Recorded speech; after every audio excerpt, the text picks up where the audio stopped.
السميع العليم من الشيطان اللعين الرجيم. بسم الله الرحمن الرحيم. الحمد لله المعروف من غير رؤية والخالق من غير ربية الذي لم يزل قائما دائما إذ لا سماء ذات أبراج ولا ليل داج ولا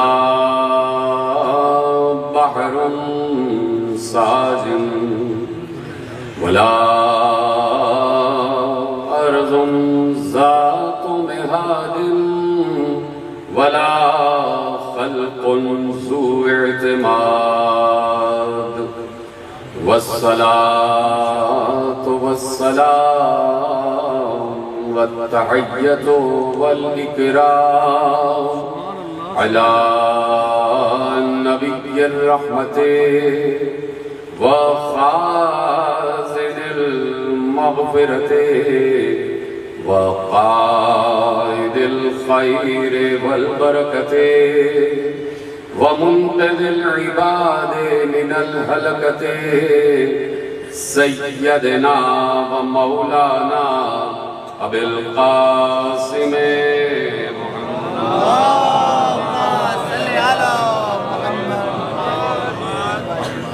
وأهل بيته الطيبين الطاهرين المعصومين المظلومين المنتخبين المنتجبين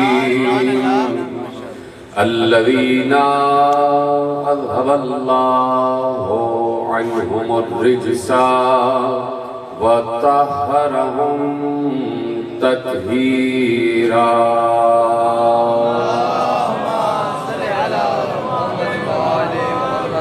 أما بعد فقد قال الله سبحانه وتعالى في محكم كتابه المجيد وفرقانه الحميد وقوله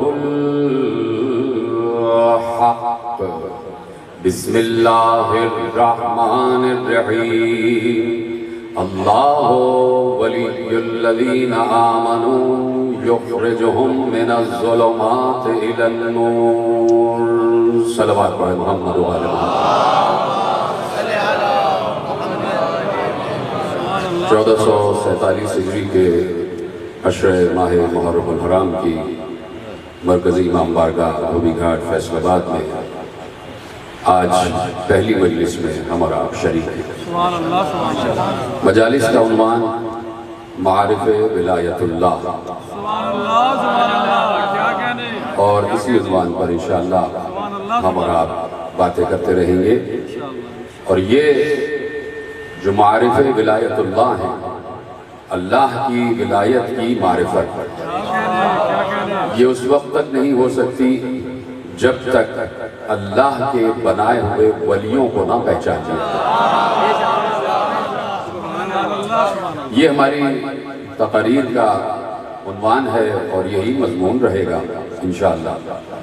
اور یہ جو اس وقت ہم مجلس عزا کے فرش پر بیٹھے ہوئے ہیں، تو میں کسی منزل پر بس کر رہا تھا اور آپ کے حوالے یہ بات آج ضروری ہے کہ کروں کہ اللہ قادر مطلق ہے. اللہ ہر شے پر قدرت رکھتا ہے. اس نے ایک موقع پر یہ بھی دکھا دیا کہ وہ کس طریقے سے اس پوری کائنات کو رزق تقسیم کر رہا ہے.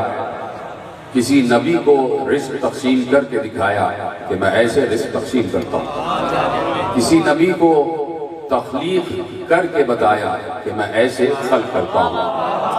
کسی نبی کو مردے زندہ کر کے بتایا کہ میں ایسے مردے زندہ کرتا ہوں۔ اسی طریقے سے اللہ نے اپنی قدرت کے مظاہر مختلف طریقوں سے، مختلف زاویوں سے، مختلف انبیاء کو، مختلف رسولوں کو، مختلف اولیاء کو دکھائے۔ میں صرف یہ عرض کرنا چاہتا ہوں کہ وہ قادر مطلق ہے، وہ چاہتا یہ زمین اور اس زمین کے تمام ساکنان ارض جتنے بھی رہ رہے ہیں، اس زمین پر 24 گھنٹے دن بھی ہو سکتا تھا، 24 گھنٹے رات بھی ہو سکتی تھی، لیکن اس نے زمین کے اس خطے میں آدھے دن رکھا ہے اور آدھا یوم رات رکھی ہے۔ 12 گھنٹے دن ہوگا، 12 گھنٹے رات رہے گی۔ تو اب یہ ایسا ہے کیوں؟ یہ زمین جو گردش کر رہی ہے سورج کے گرد، تو جس زمین کا زاویہ سورج کے سامنے آ جاتا ہے ادھر دن نکل آتا ہے، اور جو سورج کے سامنے نہیں ہوتا وہاں رات ہوتی ہے۔ اسی طرح اس وقت ہم یہاں بیٹھے ہیں زمین کے اس حصے میں کہ جو اس وقت سورج سے مقابلہ کر رہا ہے، تو یہاں پر دن نکل آیا اور آپ جاگ گئے، اور جاگ کر آپ مجلس حسین میں آ گئے۔ اسی طریقے سے زمین کا وہ حصہ کہ جو اس وقت سورج سے دور ہے، وہاں اس وقت ہو رہی ہے رات، تو وہاں دن کیوں نہیں ہو رہا؟ اللہ قادر مطلق ہے، اسے روشنی کرنے کے لیے سورج کی احتیاج نہیں ہے۔ وہ ہر موقع پر ہر جگہ دن کر سکتا تھا، لیکن اس نے یہ اصول قائم کیا ہے کہ تم جب رات آ جائے تو آرام کیا کرو۔ ہم نے رات بنائی ہے آرام کرنے کے لیے، اور جب رات آ جائے تو دن بھر کے تھکے ہارے مسافر جا کے اپنے بستروں پر سو جاؤ، اور جب سو جاتے ہو تو تمہیں اپنی خبر نہیں ہوتی تو دنیا کی کیا خبر ہوگی۔ جب سو جاتے ہو تو تم نماز نہیں پڑھ رہے ہوتے، جب سو جاتے ہو تو تم کوئی عبادت نہیں کر رہے ہوتے، جب سو جاتے ہو تو تم ذکر اللہ نہیں کر رہے ہوتے، جب سو جاتے ہو تو تم تسبیحات نہیں کر رہے ہوتے، تم سو جاتے ہو۔ میں یہ سمجھتا ہوں کہ اللہ نے آدھا دن آدھی دنیا میں اس لیے رکھا اور آدھی رات آدھی دنیا میں اس لیے رکھی کہ اگر کہیں پر آدھی دنیا سو جائے تو کہیں پر آدھی دنیا جاگ بھی رہی ہو۔ وجہ یہ ہے کہ وہ نہیں چاہتا کہ اس روئے عرش پر کوئی لمحہ بھی ایسا ہو کہ جس لمحے میں انسان ذکر حسین سے غافل ہو جائے۔ اگر آدھی دنیا سو رہی ہے تو آدھی دنیا جاگ رہی ہے۔ اس وقت ہم جاگ کر ذکر حسین کر رہے ہیں، اس وقت مغربی حصوں میں رات ہو چکی ہے، وہ سو چکے ہیں، لیکن دنیا میں ذکر حسین جاری اور ساری، اور اسی ذکر حسین کی بدولت ذکر اللہ اور اللہ کی تسبیحات ہو رہی ہیں۔ مجھے بتایا جائے کہ میں مسلسل یہ جملہ عرض کرتا ہوں کہ یہ ذکر حسین سوائے ذکر اللہ کے ہے کیا؟ یعنی آپ نے جملہ محفوظ کیا ہے کہ نہیں؟ یہ ذکر حسین ذکر اللہ ہے۔ مجھے بتائے عالم اسلام کہ اسی منبر عزا سے توحید بھی بیان کی جاتی ہے، اسی منبر عزا سے رسالت و نبوت بھی بیان کی جاتی ہے، اسی منبر عزا سے امامت بھی بیان کی جاتی ہے، اسی منبر عزا سے قیامت بھی بیان کی جاتی ہے، اسی منبر عزا سے اللہ کے صفات بھی بیان کیے جاتے ہیں، اسی منبر عزا سے اللہ کے تمام تر ذات کی بات بھی کی جاتی ہے۔ تو یہی پر تو ہم آ کر یہ کہنے میں حق بجانب ہو جاتے ہیں کہ جہاں حسین ہے وہیں اللہ ہے، جہاں پر ذکر حسین ہے وہیں ذکر اللہ ہے، وہیں ذکر اللہ ہے۔ نہیں تو ہم یہ بات بھی کہنے میں حق بجانب ہیں کہ دونوں طرف اللہ کا نام لیا جا رہا تھا۔ سن 61 ہجری میں دونوں طرف اللہ کا نام لیا جا رہا تھا۔ تمہیدی تقریر ہے، اور آپ کو پتا ہے کہ پہلی تقریر میرا ایک پیغام ہوتی ہے کہ جو جہاں جہاں تک چاہے دنیا سنتی چلی جائے۔ دونوں طرف ذکر اللہ ہو رہا تھا، دونوں طرف والے اللہ کو مان رہے تھے، دونوں طرف والے اللہ کو مان رہے تھے۔ وہاں پر بھی اذانیں ہو رہی تھی، یہاں پر بھی اذانیں ہو رہی تھی۔ بہت سی گفتگو سنی ہے آپ نے اس منظر پر، لیکن ایک جملہ میرا لے جائیے کہ اس طرف بھی اذانیں تھیں، اس طرف بھی اذان، اس طرف بھی نماز، اس طرف بھی نماز، اس طرف بھی جہاد کے شوقین اور اس طرف حکم جہاد دینے والے کا نواسا۔ جو فرمائی آپ نے، یعنی اس طرف بھی حاجی، اس طرف بھی حاجی، ہر چیز ہو رہی تھی۔ نمازیں پڑھی جا رہی ہیں، ذکر اللہ ہو رہا ہے، وہاں بھی تسبیحات ہو رہی ہیں. وہاں پر بھی کچھ ایسے لوگ تھے کہ جن کے ماتھوں پر سجدوں کا داغ تھا.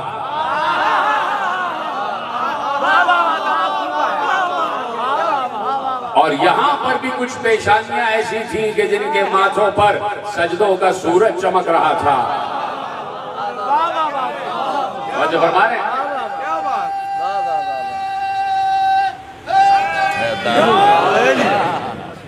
یہاں پر بھی سجدہ گزار، وہاں پر بھی سجدہ گزار، سب کچھ وہی تھا. وہاں کوئی یہودی نہیں آ گئے تھے. سن 61 ہجری میں حسین کے مقابلے پر یہودی نہیں تھے، اور عیسائی تو کبھی آیا ہی نہیں مقابلے. عیسائی تو آل محمد کے مقابلے پہ، محمد و آل محمد کے مقابلے پہ کبھی آیا ہی نہیں. ایک دفعہ آنے کی جرت کی تھی، لیکن خود ہی کہہ کے ہٹ گیا. وہ چہرے دیکھ رہے ہیں، اگر پہاڑوں سے کہیں تو پہاڑ اپنی جگہ سے ہٹ گیا.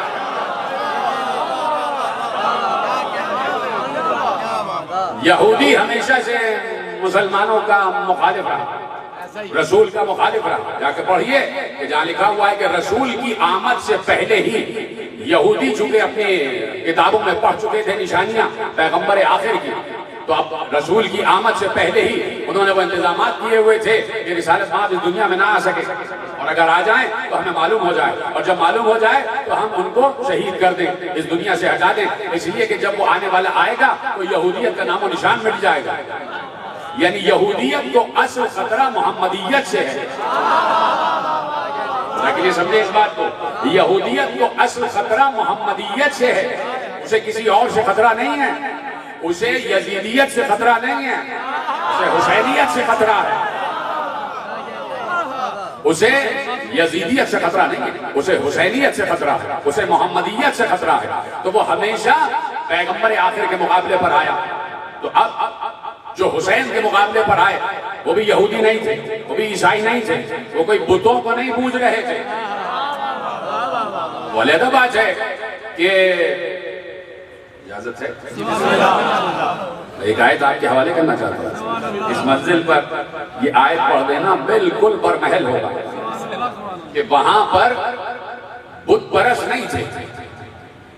حسین کے سامنے بتوں کو پوجنے والے نہیں تھے. انہوں نے کوئی نیا بت نہیں بنا لیا تھا. قرآن میں سورہ طٰہٰ میں آواز ہے اور جناب موسیٰ کو مخاطب کر کے اللہ کہہ رہا ہے. اور بڑے تحمل سے میں آیت پڑھ رہا ہوں، اگر بات آپ تک پہنچ جائے تو مجھے بتا دیجیے، نہیں تو میں رکوں گا نہیں.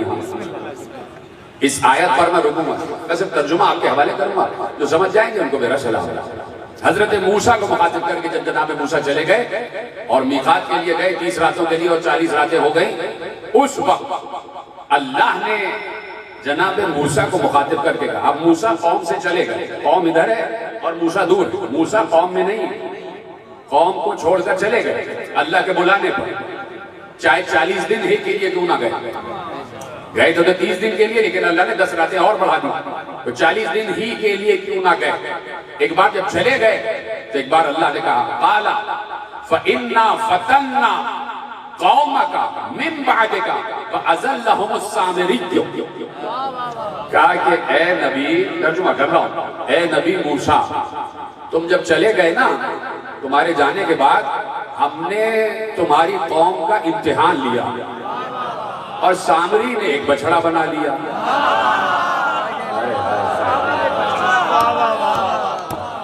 سامری نے بچڑا بنا لیا تو ہم نے اس کے ذریعے سے تمہاری قوم کا امتحان لیا کہ بچڑے کو مانو گے یا نبی کو مانو گے، یا نبی جسے چھوڑ جائے اسے مانو گے. وَأَزَلَّهُمُ السَّامِرِيُّ، اور سامری نے انہیں بہکا دیا، سامری نے انہیں راہ سے بھٹکا دیا. تو اب میں عرض یہ کر رہا ہوں کہ وہاں پر بھی کوئی بت پرست نہیں تھے. توجہ فرما رہے ہیں آپ. اور ادھر خود بانی اسلام کا نواسا. تو اب فرق کرنا پڑے گا، عالم اسلام کو فرق کرنا پڑے گا اور فرق تلاش کرنا پڑے گا کہ حق کدھر. چپ ہو گیا.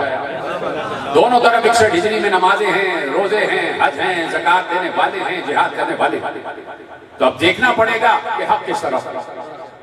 اور پھر یہ دیکھنا پڑے گا کہ علیہ السلام کون ہے اور علیہ اللعن کون ہے. ٹھیک ہے؟ تو اب دیکھنا پڑے گا کہ حق کس طرف ہے. تو اس میں کوئی دیکھنے کی گنجائش ہی نہیں ہے، اس میں کوئی ایسی بات ہی نہیں ہے کہ ہم تقاضا کریں کہ دیکھو اور تحقیق کرو. اس میں تو بات بالکل صاف ہے کہ حق ہمیشہ سے حسین کی طرف رہا ہے، اور جو حسین کے مقابلے پہ آ جائے وہ باطل رہا ہے. آپ کہیں گے دلیل؟ میں کہوں گا دلیل ابھی تو دے چکا کہ اگر حسین حق پر نہ ہوتے تو کبھی بھی نبی مباہلے میں حسین کو اپنے سے آگے نہ لے جاتے. یہ تو سلامت رہے آپ اگر باتیں آپ تک پہنچ رہی ہیں. توجہ فرما رہے ہیں آپ؟ تمہیدی تقریر ہے، اور کل سے ہم اس موضوع کو کھولیں گے اور آپ کے حوالے کریں گے کہ اصل میں ولایت اللہ ہے کیا. توجہ ہے آپ کی؟ اور خدا آپ کو سلامت رکھے، شاد و آباد رکھے. سب کو یہاں سے وہاں تک جتنے بھی حضرات، جتنے بھی مومنین مومنات پوری دنیا میں ہیں، سب کو چادر زہرا کے سائے میں دیتا ہوں. سب کو حضرت ابو الفضل عباس کے علم کے سائے میں دیتا ہوں. پروردگار سب کو اپنی حفظ و امان میں رکھے، جان مال عزت آبرو اور ایمان کی حفاظت فرمائے. تو اب یہ ہے وہ حق کہ جہاں پر حسین بتا رہے ہیں کہ ہم حق پر ہیں. اس لیے میں مجبور ہوں یہ جملہ کہنے کے لیے، اس لیے کہ جملہ آپ کے اذہان عالیہ میں محفوظ ہے، اور میں اسی امام بارگاہ میں کم از کم 2 مرتبہ یہ واقعہ آپ کے حوالے کر چکا. لیکن میرے موضوع میں ہے تو آپ کے حوالے کرتا ہوں کہ حسین نکلے کس لیے ہیں. کس لیے نکلے ہیں حسین؟ اس سے پہلے بہت سے لوگ تھے، اور حسین کے ساتھ بھی مکے میں اور مدینے میں بہت سے لوگ تھے کہ جو اسلام اپنے دلوں میں بسائے ہوئے تھے وہ کیوں نہ نکلے، اور حسین کیوں نکلے. میرا ساتھ دیتے جائیں. بڑی فکری گفتگو آپ کے حوالے کر رہا ہوں تاکہ نوجوانوں تک پہنچ جائے کہ مدینے میں سارے صاحبان اسلام موجود تھے. حسین کے لیے نکلنا کیوں ضروری تھا اور باقی کے لیے نکلنا کیوں ضروری نہیں تھا؟ حالانکہ یہ سب کے لیے ضروری تھا. اگر نہیں نکلے تو کیوں نہیں نکلے، اور حسین نکلے تو کیوں نکلے. یہ بالکل وہی تسلسل ہے کہ جو علی ابن ابی طالب نے بتایا کہ اب جیسے ہی جملہ کہوں گا، پڑھا لکھا مجمع میرے سامنے بیٹھا ہوا ہے اور آپ تک وہ جملہ پہنچ جائے گا کہ جیسے ہی صفین میں علی ایک قتال ہو رہا ہے، تلواریں چل رہی ہیں، تلوار سے تلوار ٹکرا رہی ہے، اور ایسے میں جب وہاں پر شکست کے آثار نمودار ہوئے، یعنی جب بھی باطل شکست خوردہ ہوتا ہے تو کوئی نہ کوئی ایسا حربہ اختیار کرتا ہے کہ حق کو مجبور کر دے کہ ہم پر حملہ بند کر دو. میں کہاں بیٹھا ہوں، آپ کہاں بیٹھے؟ کوئی نہ کوئی حربہ ایسا اختیار کرتا ہے کہ حق کو مجبور کرے کہ جنگ بند کر دو. ادھر سے قرآن میزوں پر آئے، ٹھیک ہے، اور ادھر سے سارا معاملہ ہو گیا، اور جب معاملہ ہو گیا تو حکم قرار دیا گیا، اور ادھر سے یہ آواز آنے لگی علی نے کہا قتال ہوگا.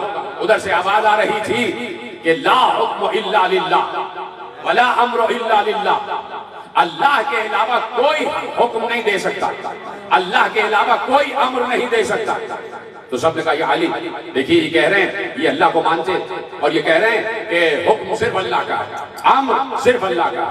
یا علی، یا ابو الحسن، یا خلیفۃ اللہ، یا خلیفۃ المسلمین، آپ رک جائیے، اس لیے کہ وہ اللہ کا نام لے رہے ہیں. تو اب علی نے بتایا، کہا کہ ہاں کلمہ ان کا جملہ تو حق ہے، لیکن اس کے پیچھے جو ان کی نیت ہے وہ باطل ہے. توجہ ہے آپ کی؟ میں نوجوان دوستوں سے مخاطب ہوں، بزرگ مجھ سے بہتر جانتے ہیں، اور میری خوش قسمتی ہے کہ یہاں سے وہاں تک آگے پیچھے دائیں بائیں سارے نوجوان میرے افکار سن رہے ہیں اور میرے جملے آپ کے حوالے ہو رہے ہیں. اس کو جذب و کشف کی کیفیت میں لیتے آئے. کہا کہ بھائی جملہ جو ہے وہ تو حق ہے، لیکن ان کے پیچھے جو اس کی نیت ہے وہ باطل ہے، جو مراد ہے وہ باطل ہے. کیوں؟ اس لیے کہ آپ اگر یقیناً صحیح لوگ بیٹھے ہیں اسی بات سے سمجھ جائیں گے کہ حسین نکلے کیوں ہیں. فوراً علی نے کہا یہ بات تو صحیح کہہ رہے ہیں، لیکن ان کے پیچھے جو نیت ہے وہ باطل ہے. اس لیے کہ حکم تو ہے ہی اللہ کا، لیکن اللہ آ کے حکومت نہیں کرتا، حکومت وہی کرتا ہے جس کو اللہ کہے. کہ حاکم اللہ کی طرف سے ہوتا ہے، حاکم اللہ کی طرف سے ہوتا ہے. آدم کے دور میں حکم اللہ کا تھا یا نہیں؟ اب میں سمجھا رہا ہوں بات، میری بات سمجھیے گا. آدم کے دور میں حکم اللہ کا تھا، نوح کے دور میں حکم اللہ کا تھا، ابراہیم کے دور میں حکم اللہ کا تھا، داؤد کے دور میں حکم اللہ کا تھا، سلیمان کے دور میں حکم اللہ کا تھا، موسیٰ کے دور میں حکم اللہ کا تھا، عیسیٰ کے دور میں حکم اللہ کا تھا یا نہیں؟ جب حکم اللہ کا تھا تو اللہ نے آدم کو کیوں بھیجا؟ خود نبی بن کے آ جاتا. ولایت اللہ کی بات کر رہا ہوں، سمجھے اس بات کو. جب حکم آدم کے دور میں بھی اللہ کا تھا تو اللہ خود کیوں نہیں آیا؟ خود حاکم کیوں نہ بنا؟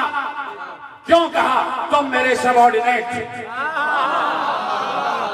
آدم سے کہا تم میرے خلیفہ و خلاف، میرے بعد سبارڈینیٹ ہو، اس دنیا پر خلافت تمہاری ہے، ہم تمہیں بھیج رہے ہیں. کیوں؟ خود کیوں نہیں آ رہا؟ خود کیوں نہیں آ رہا؟ خود حاکم کیوں نہیں بن رہا؟ چھوڑ دو سب کو. سلیمان، جناب سلیمان کو حکومت کیوں دی؟ خود کیوں نہیں حاکم بن گیا کہ بتاتا کہ ہم ملک کو کیسے چلاتے؟ تو اب اس کو تصور کریں، اس کو یقین کریں کہ یہی طے پایا کہ حکم اور امر اللہ کا ہوتا ہے، لیکن حاکم اللہ بناتا ہے، اولی الامر اللہ بناتا ہے. اور اولی الامر اور حاکم من اللہ، وہ اللہ سے حکم لیتا ہے اور اس کو نافذ کرتا ہے. ایسا ہی ہے، وہ اللہ سے امر لیتا ہے، اللہ سے حکم لیتا ہے اور اسے نافذ کرتا ہے. یہ ہے. اب ضروری ہے حضرت آدم پر کہ وہ بتائیں کہ میں خلیفۃ اللہ ہوں. تو بات کہنی تھی، آپ پیچھے رہ گئے. اب ضروری ہے حضرت نوح پر کہ وہ بتائیں کہ میں خلیفۃ اللہ ہوں، اللہ نے مجھے بھیجا. اب واجب ہے حضرت ابراہیم پر کہ وہ نمرود کو بتائیں کہ میں ہوں اللہ کا نمائندہ. اب واجب ہے حضرت داؤد پر کہ وہ دنیا کو بتائیں کہ میں ہوں خلیفۃ اللہ. اب واجب ہے حضرت سلیمان پر کہ وہ امت کو بتائیں کہ میں ہوں اللہ کی طرف سے مقرر کردہ حاکم. اب واجب ہے حضرت موسیٰ پر کہ وہ دنیا کو بتائیں کہ میں ہوں اللہ کی طرف سے بھیجا ہوا نمائندہ. اب واجب ہے حضرت عیسیٰ پر کہ وہ دنیا کو بتائیں کہ میں ہی اللہ کی طرف سے بھیجا ہوا نمائندہ ہوں. اب واجب ہے مصطفیٰ پر کہ وہ دنیا کو بتائیں کہ میں ہی اللہ کی طرف سے حجت ہوں. تو مجھے بتاؤ، یہ بات بھی طے شدہ ہے کہ قیامت تک یہ دنیا حجت خدا سے خالی نہیں رہے گی. تو علی یہی بتا رہے تھے کہ آدم سے مصطفیٰ تک جب ہر نمائندے پر یہ بات واجب تھی کہ وہ بتائے کہ میں ہوں خلافت کا حقدار، میں ہوں حاکمیت کا حقدار، اور میری طرف سے یہ حکم چلے گا اور میں ہی اللہ کی طرف سے مقرر کردہ نمائندہ ہوں. تو علی نے یہی کہا کہ آدم سے مصطفیٰ تک جب کوئی خاموش نہ رہا تو میں کیسے خاموش ہو رہا ہوں؟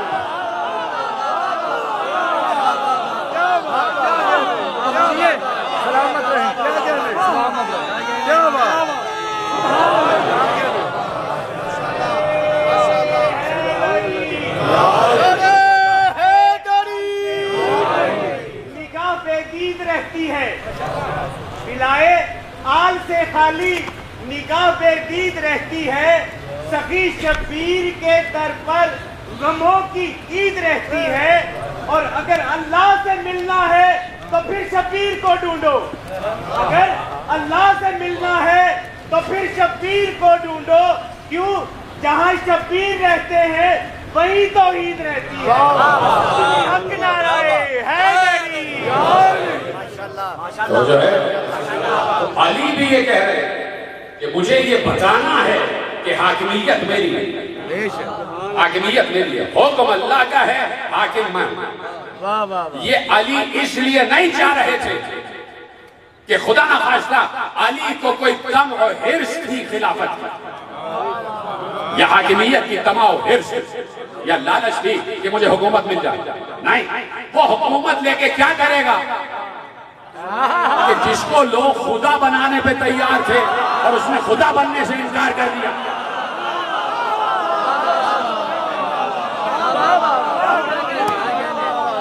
یہ جو علی کی طرف سے اقدام تھا، یہ جو علی کی طرف سے اقدام تھا، یہ اس لیے تاکہ حجت تمام ہو جائے.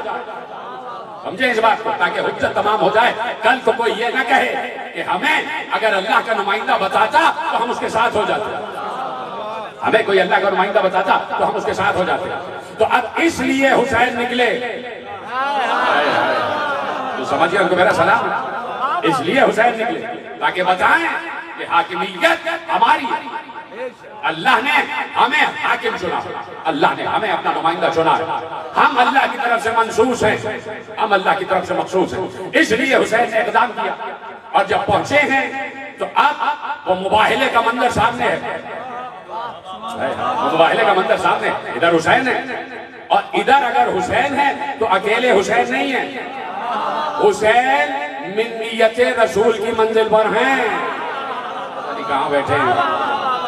ادھر حسین اکیلے نہیں ہیں، ادھر حسین و منی وانا من الحسین ہے. یعنی حسین اگر کہیں پر بھی آ جائے، کوئی ہے میرا ساتھ دینے والا؟ سلامت رہے آپ جیسے سن رہے ہیں صبح کے اس وقت. یعنی حسین و منی وانا من الحسین کی حدیث بتا رہی ہے کہ اگر حسین کہیں پر بھی آ جائیں تو حسین نہ سمجھنا محمد آ گئے. نیت کی منزل پر. تو ادھر تنہا حسین نہیں تھے، ادھر پورا لشکر مباہلہ تھا. یعنی حسین کی شکل میں محمد بھی تھے، علی بھی تھے، بنت رسول بھی تھی، حسن بھی تھے. اور میرے عزیزوں ادھر تو مسئلہ یہ ہوا کہ صرف 5، بھائی مباہلے میں صرف 5 تھے کہ جو سچے تھے. ادھر تو حسین چھانٹ کے 72 لے کے آ گئے.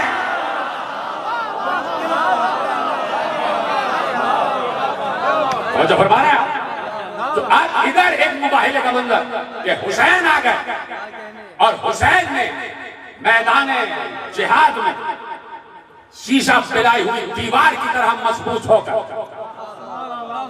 شیشہ پلائی ہوئی دیوار کا مطلب تو سمجھو کہ کون ہے شیشہ پلائی ہوئی دیوار؟ جو فرما رہے ہیں آپ اپنے برابر والے سے پوچھ لیجئے گا کہ شیشہ پلائی ہوئی دیوار کو عربی میں کیا کہتے ہیں. جو فرما رہے ہیں آپ. تو اب حسین شیشہ پلائی ہوئی دیوار کی طرح جم گئے اور جم کر بتایا کہ ہم کٹ جائیں گے، ہٹیں گے نہیں. ہم کٹ جائیں گے، ہٹیں گے نہیں، ہم ہٹیں گے نہیں. اور اس لیے حسین نے بتایا کہ جدھر ہم ہیں ادھر رحمت، جدھر ہم ہیں ادھر رحمت، اور جدھر ہم نہیں ہیں ادھر زحمت. جدھر ہم نہیں ہیں ادھر زحمت. چپ ہو گئے آپ اور اپنے مقررہ وقت میں مجھے گفتگو کامل کرنا. جدھر ہم نہیں ہیں ادھر زحمت ہی زحمت. تو جو ہے نا یہ رحمت کا لفظ آیا کہاں سے؟ یہ کیا بندوں کا بنایا ہوا؟ درود بھیجتے ہیں نا آپ، اس درود کے مطلب میں کیا لکھا جاتا ہے؟ اللہم صلی علی محمد و آل محمد. پروردگار درود بھیج محمد و آل محمد پر. تو درود کا لفظ آ گیا. تو درود کا مطلب کیا ہے؟ کہ بھئی درود کا مطلب یہ ہے رحمت بھیج. یعنی آل محمد و آل محمد کی، محمد و آل محمد کی رحمت میں مزید اضافہ کر. یعنی وہ ہیں تو رحمت لیکن اور بھی بڑھا دے، اور بھی بڑی رحمت کر دے. اسی لیے مسلسل قرآن کہہ رہا ہے وَمَا أَرْسَلْنَاكَ إِلَّا رَحْمَةً لِلْعَالَمِينَ. ہم نے آپ کو صرف اور صرف رحمت بنا کر بھیجا. اور اے نبی ہم نے آپ کو پاکستان کے لیے صرف نہیں، ہم نے آپ کو مکہ مدینے کے لیے صرف نہیں، ہم نے آپ کو حجاز و یمن کے لیے صرف نہیں، ہم نے آپ کو وہاں تک رحمت بنا کر بھیجا جہاں تک ہم رب ہیں. یہ ہے اس پر مجھے فخر ہے. وہاں تک رحمت بنا کر بھیجا کہ جہاں تک ہم رب ہیں ہم نے وہاں تک آپ کو رحمت بنا کر بھیجا. وہاں تک دیکھیے یہ اللہ جو ہے نا پروردگار ہمارا اس وقت ہمیں دیکھ رہا ہے، اور جو اس وقت ویڈیو کے ذریعے ہمیں دیکھ رہے ہیں انہیں بھی اللہ دیکھ رہے ہیں. اور جو آل محمد پر یقین نہیں رکھتے اللہ انہیں دیکھے گا.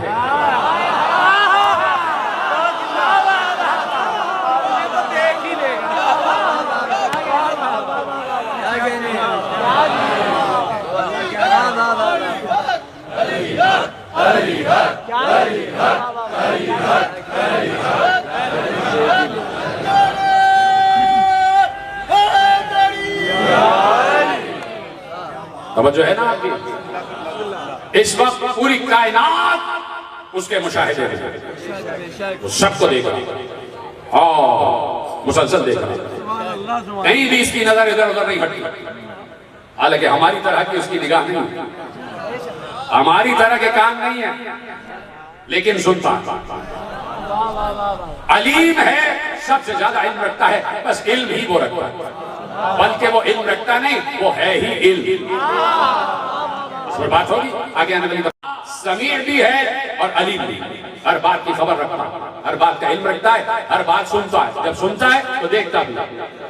سمیع بصیرہ بھی ہے، سمیع بھی ہے، بصیر بھی ہے۔ توجہ فرما رہے نا، اللہ سنتا بھی ہے اور ہر بات کا علم رکھتا ہے۔ ایک آیت میں اللہ نے، جہاں کی میں نے آیت پڑھی ہے، تو اگر آپ کی اجازت ہو تو آیت پوری پڑھ لوں، اگر اجازت ہو، جہاں سے میں نے یہ ٹکڑا لیا ہے کہ ان اللہ سمیع علیم، اللہ سمیع بھی ہے اور علیم بھی۔ سورہ بقرہ کی آیت میں آپ کے حوالے کر دیتا ہوں۔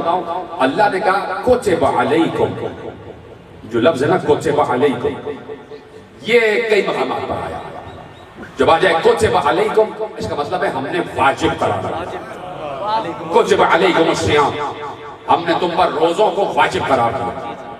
ابھی آیت پوری نہیں پڑھ رہا، پہلے تو پورا مجمع دائیں بائیں آگے پیچھے، مجھے اس بات کی گارنٹی دے کہ جب یہ لفظ آ جائے کہ ہم نے تم پر واجب قرار دیا، تو اس حکم میں نبی بھی شامل ہے یا نہیں؟ بھائی روزہ نبی پر واجب ہے، سب سے پہلے نبی پر واجب ہے، سب سے پہلے نبی پر واجب ہے۔ اگر حکم نماز آیا ہے تو سب سے پہلے نماز نبی پڑھے گا، یعنی جو حکم امت کے لیے مستحب ہوتا ہے نبی کے لیے واجب ہوتا ہے، اور جو حکم امت کے لیے واجب ہوتا ہے نبی کے لیے واجب الاوجب، سب سے بڑا واجب ہوتا ہے۔ تو جب لفظ آ گیا کتب علیکم، ہم نے لکھ دیا، واجب قرار دے دیا، تو اس کا مطلب ہے نبی بھی اس میں شامل ہے اور سب سے پہلے نبی پر واجب قرار دیا۔ کیا واجب قرار دیا؟ کتب علیکم اذا حضر الیکم الموت ان ترک خیرا الوصیہ للوالدین والاقربین بالمعروف حقا علی المتقین۔ اجازت صحیح کہ ترجمہ کروں؟ دیکھیے محنت کی ہے میں نے، پہلے آپ نے اقرار کیا ہے کہ نبی پر ہر حکم پر عمل کرنا واجب ہے۔ اگر ذہین ہیں اشارہ سمجھیں گے تو میں ترجمہ کروں، اگر ذہانت ہے، فراست ہے اور ترجمہ صرف اشارے سے سمجھ جائیں گے تو ترجمہ کرتا ہوں اپنے نوجوان دوستوں کے لیے۔ اللہ نے کہا اے نبی ہم نے آپ پر واجب قرار دے دیا، پوری امت سے کہا ہم نے سب پر واجب قرار دے دیا کہ جس کی موت کا وقت آ جائے وہ اپنے ورثے کے بارے میں وصیت کر کے جائے، اپنے والدین کے لیے، اپنے اقربا کے لیے۔ یہ سلامت رہے آپ،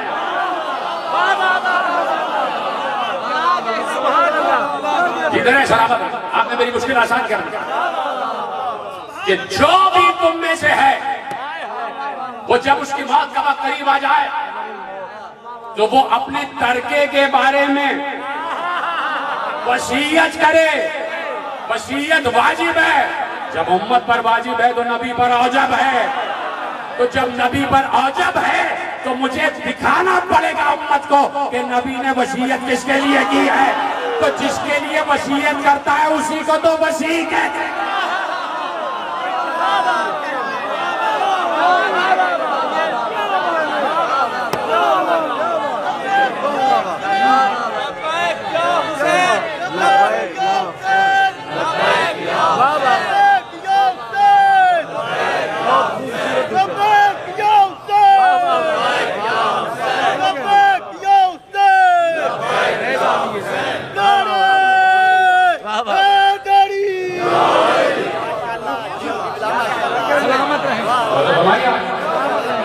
اس کی اگلی آئے اس سے بھی زیادہ حساس، اس سے بھی زیادہ حساس۔ ابھی تو کہہ دیا نا کہ ہم نے واجب قرار دیا ہے کہ اپنے ترکے کے بارے میں وصیت کر کے جاؤ، اس کے لیے امت کے لیے نہیں، اپنے والدین کے لیے اور اپنے اقربا کے لیے، اقربائین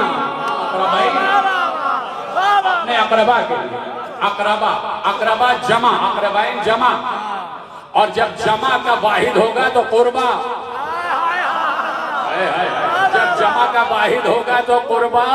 یہی تو 1400 برس سے کہہ رہے ہیں کہ جیسے ہی وہ باغ یہودیوں نے نبی کو دیا تو فوراً اللہ نے کہا وَآتِ ذِی الْقُرْبَى حَقَّهُ، اپنے قربا کو دے دو.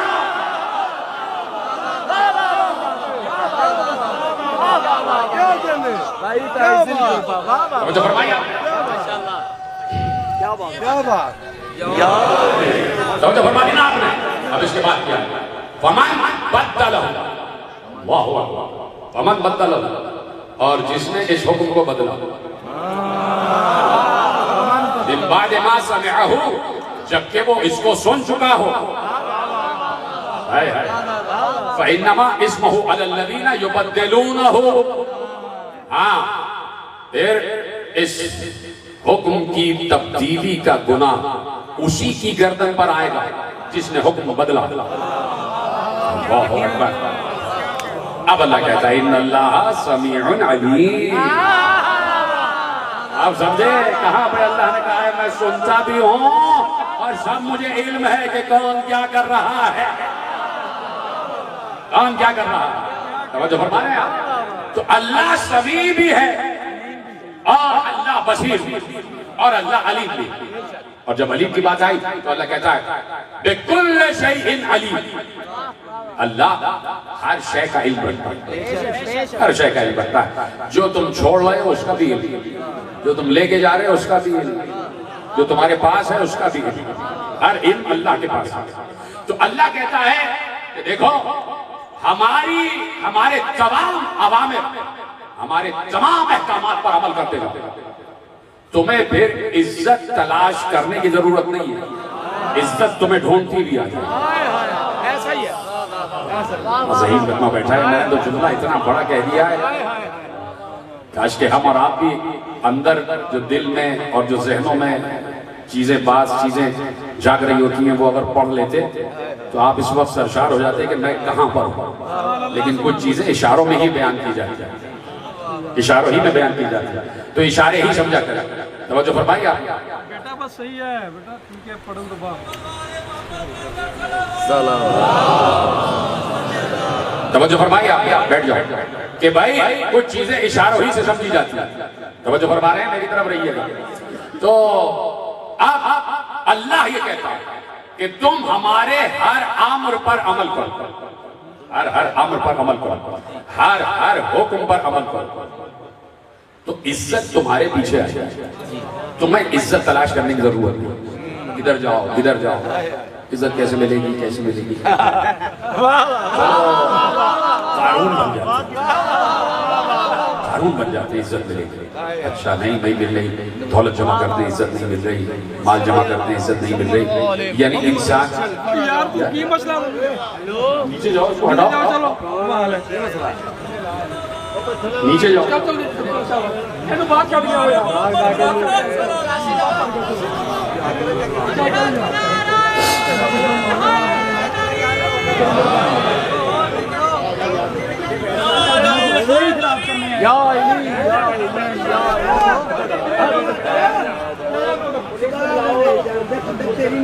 میں صرف یہ بات سمجھانا چاہ رہا ہوں کہ اللہ کا امر کیا ہے، اللہ کا حکم کیا ہے. ٹھیک ہے. اللہ کہتا ہے کہ حکم اور امر پر عمل کرو، عزتیں تمہارا پیچھا کریں گے، عزتیں تمہارا پیچھا کریں گی. پھر تمہیں ادھر ادھر دیکھنے کی ضرورت نہیں ہے کہ ہم عزت کیسے تلاش کریں. ہم حکومت لے لیں ہمیں عزت مل جائے گی، ہم دولت لے لیں ہمیں عزت مل جائے گی، ہم گاڑیاں خرید لیں ہمیں عزت مل جائے گی، ہم بنگلے لے لیں ہمیں عزت مل جائے گی، درہم و دینار جمع کریں ہمیں عزت مل جائے گی، کرپشن کریں ہمیں عزت مل جائے گی، عہدہ لے لیں عزت مل جائے گی، منصب لے لیں عزت مل جائے گی، لوگوں کو ذلیل کریں عزت مل جائے گی. کہا نہیں، ایسا نہیں ہے. کہ یہ بتاؤ ایک طرف موسیٰ ہے، ایک طرف فرعون ہے. ایک طرف موسیٰ ہے، ایک طرف فرعون ہے. دولت کس کے پاس؟ توجہ میری طرف، اور میں اپنی گفتگو سے متصل ہوں. ایک طرف فرعون ہے، ایک طرف موسیٰ ہے، ایک طرف نمرود ہے، ایک طرف ابراہیم ہے. نہیں بات آ رہی، بات نہیں پہنچ رہی. چلو شروع سے چلتے ہیں. ایک طرف آدم ہے، ایک طرف شیطان ہے. سلامت رہے. ایک طرف آدم ہے، ایک طرف شیطان ہے. ایک طرف نوح ہے، ایک طرف نوح کی بیویاں. ایک طرف ابراہیم، ایک طرف نمرود. ایک طرف موسیٰ، ایک طرف فرعون، ایک طرف عیسیٰ، ایک طرف بنی اسرائیل. ابھی تو بات میں نے کہی نہیں. ایک طرف آدم، ایک طرف فرعون، ایک طرف شیطان. شیطان کے پاس بڑی پاور ہے، بڑی پاور ہے. ہر جگہ جا کے بہکاتا ہے، سامنے نہیں آتا، غیب میں رہ کر بہکا رہا. تو غیب میں رہ کر بہکانے والے کے پاس اتنی پاور ہے تو غیب میں رہ کر راہ بتانے والے کے پاس بھی پاور ہونا چاہیے.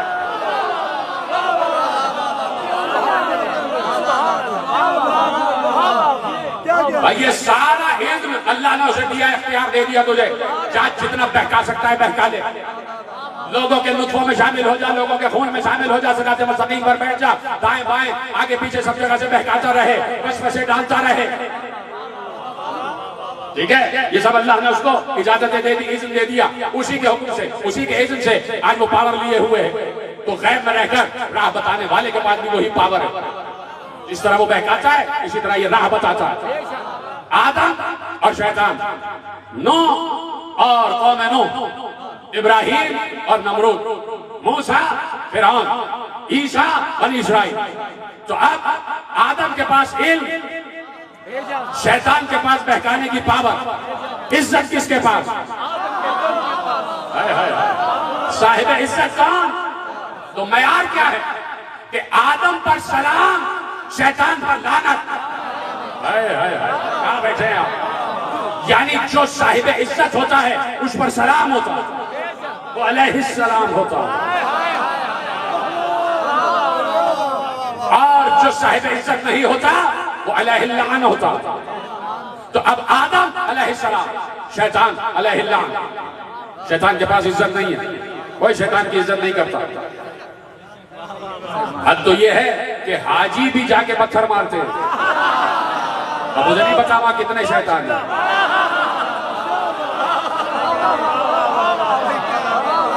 جو ہے تو حاجی بھی پتھر مارتے ہیں.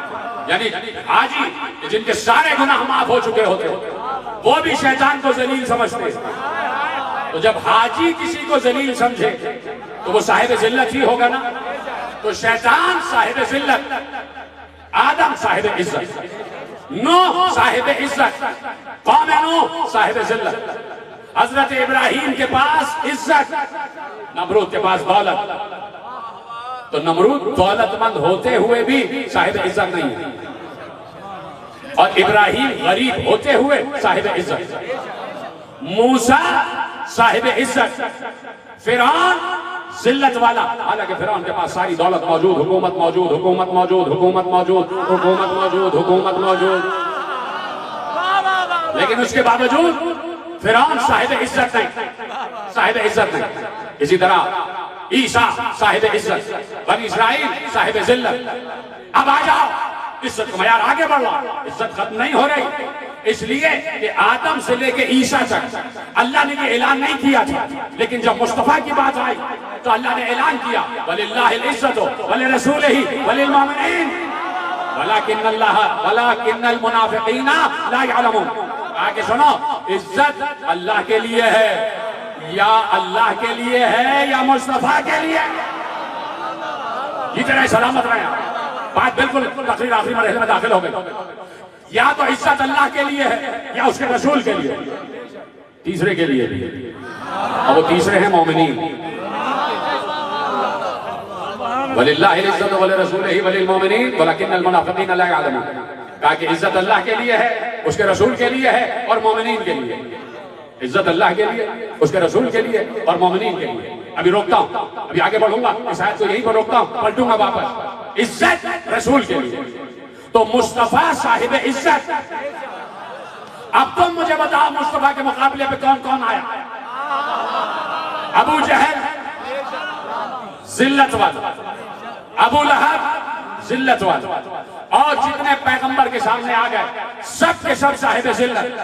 حالانکہ پیغمبر کے سامنے جو آئے سب بڑے مال و دولت والے تھے، درہم و دینار والے تھے درہم و دینار والے تھے، صاحب مال و دولت.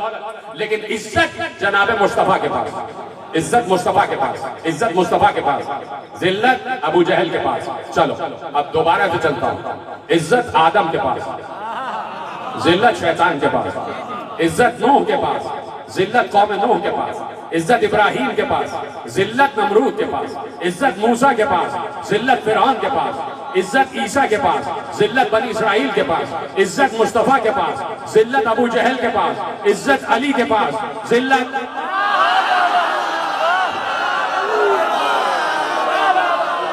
عزت حسین کے پاس، ذلت یزید کے پاس.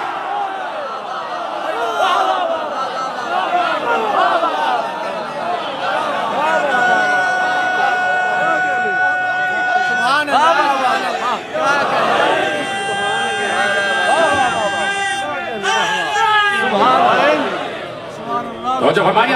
یہ کون مومنین ہیں جن کے لیے اللہ کہہ رہا ہے کہ ہماری دی ہوئی عزت، ہم نے ان کو عزتیں عطا کی. تو جہاں پر اللہ کی دی ہوئی عزتیں ہوتی ہیں وہاں پر کبھی بھی غلبہ ختم نہیں ہوتا. غلبہ ختم نہیں ہوتا، غلبہ انہی کا رہتا ہے. اسی لیے اللہ نے کہا کہ اذکرونی فاذکرکم. تم ہمارا ذکر کرو ہم تمہارا ذکر کریں گے. تم ہمارا ذکر کرو ہم تمہارا ذکر کریں گے. تو ہم صبح ذکر کرتے ہیں، ظہرین میں ذکر کرتے ہیں، مغربین میں ذکر کرتے ہیں، اور بیچ میں بالکل فاصلہ ہے، ختم ہو گئی بات اور ادھر سے ادھر ادھر سے ادھر اپنے کاموں میں لگے ہوئے. لیکن وہ چاہتا ہے کہ مسلسل ذکر ہو. ذکر ہے مسلسل، مسلسل ذکر ہو. اور ذکر بھی ایسا کہ آنکھیں بھی ذکر کر رہی ہیں، کان بھی ذکر کر رہی ہیں، ذہن بھی ذکر کر رہا ہو، دل بھی ذکر کر رہا ہو. تو ایسا ذکر کہ مسلسل تسلسل کے ساتھ ذکر ہو، تسلسل کے ساتھ ذکر ہو. یعنی دل میں محبت آ جائے، یہی ذکر ہے. کان سے سنو، یہی ذکر ہے. آنکھوں کو استعمال کرتے ہوئے جائے ذکر میں پہنچ جاؤ، یہی ذکر ہے. تو تسلسل ذکر اللہ چاہتا ہے مسلسل ذکر ہو جائے، مسلسل ذکر ہو جائے. پیغمبر تشریف فرمائیں اور ام المؤمنین حضرت عائشہ رضی اللہ تعالی عنہ تشریف فرمائیں. اور ایسے میں حسین ابن علی آ گیا، نواسے کو سینے سے لگا کر رونے لگے. تو ام المؤمنین نے ارشاد فرمایا یا رسول اللہ گریے کا سبب کیا ہے؟ کہا یہ میرا بیٹا 3 دن کا بھوکا پیاسا کربلا کی تپتی ہوئی ریت پر مارا جائے گا. اور اللہ نے مجھ سے کہا ہے جو اس کے قبر کی زیارت کرے گا اس کو ایک حج مقبولہ کا ثواب، وہ حج جو میرے ساتھ کیا ہوا. ام المؤمنین متحیر ہو گئی، یا رسول اللہ ایک حج کا ثواب جو آپ کے ساتھ کیا ہوا. رسول اللہ نے کہا عائشہ ایک نہیں بلکہ 2 حج کا ثواب. ام المؤمنین پھر متحیر ہوئی، 2 حج کا ثواب؟ کہا نہیں ہے ہمارا 3 حج کا ثواب. یعنی متحیر ہوتی جا رہی ہیں اور پیغمبر حج کا ثواب بڑھاتے جا رہے ہیں، یہاں تک کہ 90 حج کی بات آ گئی. جو قبر حسین کی زیارت کو جائے گا اس کا ثواب 90 حج مقبولہ. صرف حج نہیں، وہ حج جو اللہ کی بارگاہ میں مقبول ہو چکا ہوگا اور وہ جو میرے ساتھ حج کیا ہوگا اس کا ثواب ملے گا. حدیث محفوظ ہو گئی. ام المؤمنین نے حدیث محفوظ کروا دی، حدیث محفوظ کروا دی. زمانہ آگے بڑھا، علامہ ہلی نے یہ حدیث سنی، پڑھی، بڑے محقق گزرے، پڑھ کر متحیر ہو گئے ایسا کیسے ہو سکتا ہے. کہا کس سے پوچھیں؟ تو ذہن میں آیا وہی جو اللہ کی طرف سے صاحب عزت ہے، وہی جو اللہ کی طرف سے ولایت لیے ہوئے ہیں، اس سے پوچھیں. لیکن وہ تو غیبت میں ہے، کیسے رابطہ کریں؟ تو کہا کہ مسجد زہلا 40 شب جمعہ جو عبادت کرے گا اور جو نماز پڑھے گا امام عاصم سے ملاقات کے لیے، 40 میں شب جمعہ اس سے ملاقات ہو جائے گا. 40 شب جمعہ علامہ ہلی نے مسجد زہلا نمازیں پڑھی، عبادتیں کی. 40 کی شب آ گئی، 40ویں شب کی عبادت کر لی، اعمال انجام دیے، ملاقات نہیں ہوئی، باہر نکلے، چلنے لگے اپنے گھر کی طرف جا رہے تھے کہ راستے میں ایک بزرگ سے ملاقات ہوئی، برابر سے چلنے لگے. کہا کہ علامہ ہلی کچھ پریشان نظر رہا. کہا جی ہاں 40 شب جمعہ ریاضت کی کہ اپنے امام سے ملاقات ہو جائے، نہیں ہوئی. کہا کس لیے ریاضت کر رہے تھے، کس لیے ملاقات چاہتے تھے؟ کہا کہ ایک سوال ذہن میں تھا ان سے پوچھنا تھا. کہا کیا سوال تھا؟ سوال یہ تھا کہ حسین کی قبر کی زیارت کا 90 حج مقبولہ کا ثواب یہ کیسے ہو سکتا؟ کہا کہ علامہ ہلی تصور کرو کہ ایک بادشاہ ہے کہ جس کے پاس پوری مملکت کا اختیار ہے، وہ چلا اپنی فوج کے ساتھ شکار کا، جنگل میں آیا، ایک ہرن اسے نظر آیا، ہرن کے پیچھے شکار کے لیے چلا، ہرن تیز دوڑتا گیا، یہ بادشاہ بھی تیز دوڑتا گیا، لشکر اس کا پیچھے رہ گیا، بادشاہ بہت آگے نکل گیا، یہاں تک کہ بادشاہ تنہا رہ گیا، جب دیکھا تو ہرن کہیں غائب ہو چکا ہے، اب یہ چاروں طرف دیکھ رہا، کہیں کوئی لشکری نظر نہیں آئی، اس کو پیاس بھوک لگی، اس نے تلاش کیا کہیں پانی مل جائے، تو دور ایک جھوپڑی نظر آئی، جھوپڑی قریب پہنچا تو ایک بڑھیا جھوپڑی میں بیٹھی ہوئی، اس نے بڑھیا سے کہا مجھے پیاس لگی ہے، پانی پلاؤ، بہت شدید پیاسا ہوں، میرا دم نکل گیا۔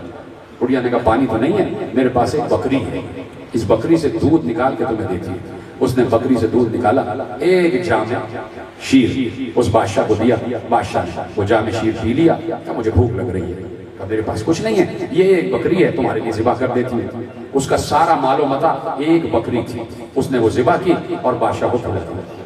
اس کی پوری دولت صرف ایک بکری تھی، اس نے وہ بادشاہ کو کھلا دی، اس بادشاہ پر قربان کر دی۔ کہلی یہ بتاؤ کہ اب بادشاہ پر اس کے بدلے میں کیا واجب ہے؟ ہلی نے کہا بادشاہ پر واجب ہے کہ جیسے اس عورت نے اپنی کل کائنات بادشاہ کو دے دی، ویسے ہی بادشاہ بھی اپنی کل حکومت بڑھیا کو دے دی۔ یہی بات تو میں سمجھا رہا ہوں کہ حسین نے اپنی کل کائنات اللہ کی راہ میں لٹا دی، کل کائنات اللہ کی راہ میں لٹا دی۔ تو اب اللہ حسین کو بدلے میں جو دے وہ اس کا اختیار ہے، وہ اس کی عطا ہے۔ میرے عزیزو، یہ آنسو گریہ محض نہیں ہے، آ گئی پہلی محرم آ گئی، پہلا دن آ گیا، سال کا پہلا دن، اور اس لیے حسین ابن علی کے ذکر سے یہ دن شروع ہو رہا ہے، یہ سال شروع ہو رہا ہے کہ حسین نے سفر کیا ہے تو اللہ کے لیے کیا ہے، حسین نے سفر کیا ہے تو اللہ کے اوامر و نواہی کو آگے بڑھانے کے لیے کیا ہے۔ حسین نے اس بات کی پرواہ نہیں کی کہ اگر گھر لٹتا ہے تو لٹ جائے گا، جان جاتی ہے تو چلی جائے، یا اللہ تیرا نام رہ جائے، تیرا ذکر رہ جائے، تیرا تذکرہ رہ جائے۔ تو آج مجھے بتائیے کہ ہم ذکر حسین کے حوالے سے ذکر اللہ ہی تو کر رہے ہیں، تو میرا دل کہتا ہے جب ہم 1400 برس بعد یہاں بیٹھ کے ذکر اللہ کر رہے ہیں تو جب حسین ہوں گے، تو حسین جب چلے ہوں گے، بیٹھے ہوں گے، کہیں رکے ہوں گے، ہر وقت ذکر اللہ، ہر وقت اللہ کا ذکر۔ تو نکلے ہیں تو بس میرے عزیزو صرف ہائے کہہ دینا ہے، آپ کو ہائے کہتے رہنا، سینے پہ ہاتھ اگر ہو سکے تو مارتے رہنا ہے۔ میں کوئی زبردستی رلانے کا عادی نہیں ہوں، میں تو یہ دیکھتا ہوں کس کے دل میں کربلا بسی ہوئی ہے، کس کے دل میں قبر حسین ہے، کس کے دل میں تربت حسین ہے، میں تو صرف یہ دیکھتا ہوں۔ ضروری نہیں ہے کہ آپ کو زبردستی رلایا جائے، آپ بنے ہی رونے کے لیے، آپ بنے ہی رونے کے لیے۔ زہرا نے صرف ایک ہی تو تمنا کی تھی کہ بابا میرے بیٹے کو روئے گا کون، میرے بیٹے پر گریہ کون کرے گا؟ تو کہہ دیا تھا اللہ ایک قوم کو خلق کرے گا جو قوم حسین پر اور ان کی آل پر گریہ کرے، وہی قوم گریہ کن یہاں بیٹھی ہے۔ اور آپ کو یہ بات سمجھ میں آ گئی کہ اگر دل میں حسین ہے تو اگر دل کے دروازے پر ایسے ایسے دستک دو گے تو کربلا کا دروازہ کھل جائے گا، شہر کربلا میں داخلہ مل جائے گا۔ بیٹھے بیٹھے ہی زیارت کر لو، یہاں بیٹھے ہو تو سمجھ جاؤ کربلا پہنچ گئے، اپنے ذہنوں کو کربلا کی طرف منتقل کرو۔ میرے عزیزو، حسین 28 رجب کو کوئی خوشی خوشی نہیں نکلے ہیں، اس لیے کہ حسین کو مدینہ بڑا محبوب تھا۔ کیوں؟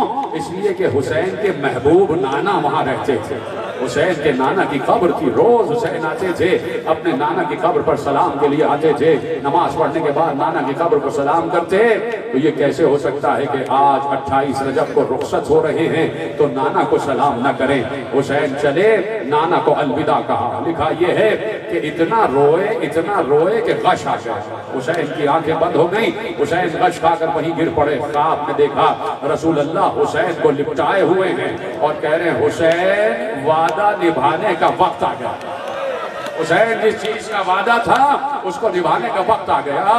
حسین نے کہا نانا میں بھی انتظار میں ہوں اور مجھے وعدہ یاد ہے۔ آنکھ کھلی، گھر آ گئے، جیسے ہی گھر آئے تو بہن نے کہا بھیا نانا کی قبر سے رخصت ہو لیے، اب ذرا اماں کی قبر کو آخری سلام، ماں کی قبر کو آخری سلام۔ زینب نے کہا، حسین نے کہا زینب ذرا رات ہو جائے، شب کے پردے میں تمہیں لے کر چلیں گے۔ حسین کو کتنا خیال ہے زینب کے پردے پہ، اتنا خیال ہے زینب کے پردے پہ۔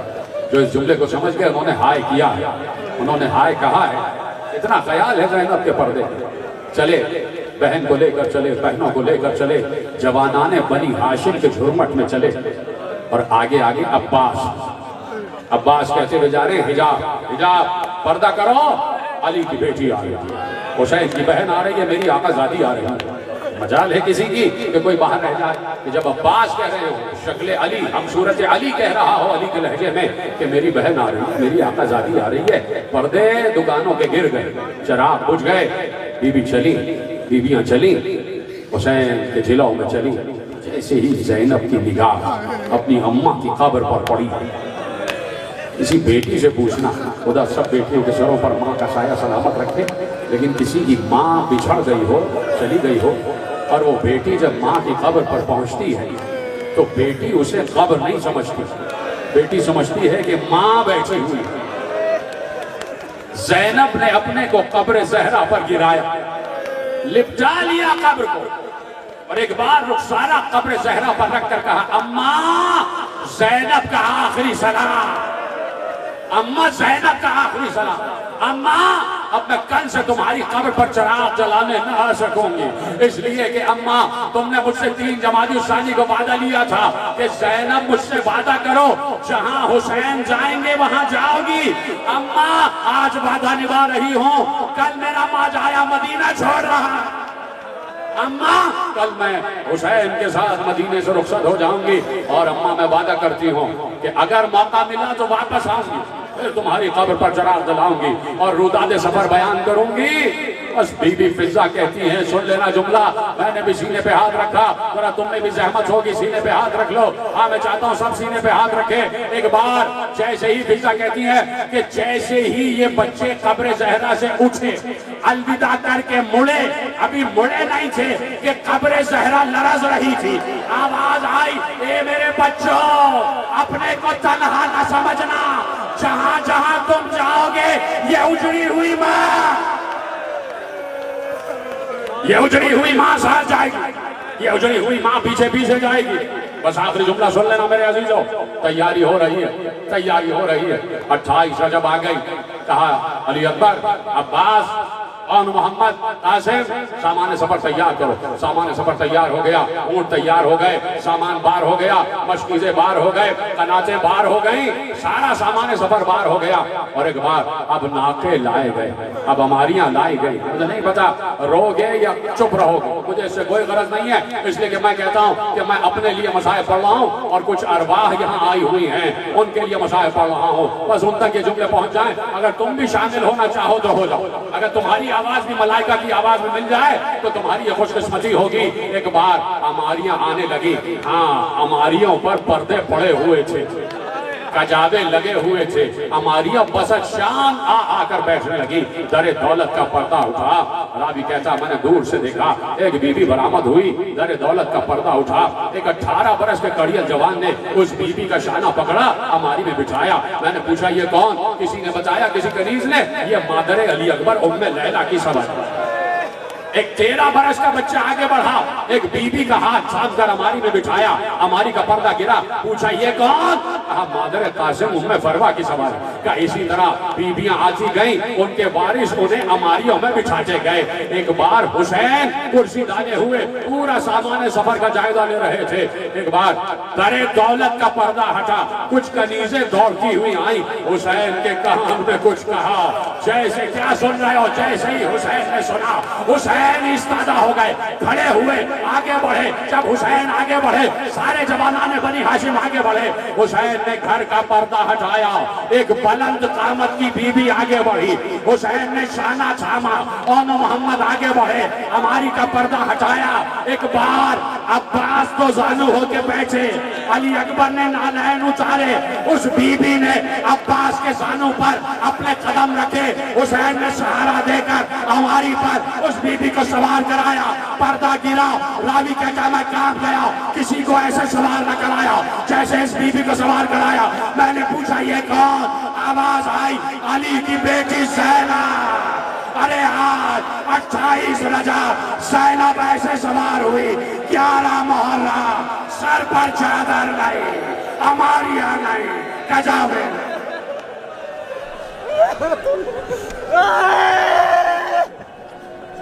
ہے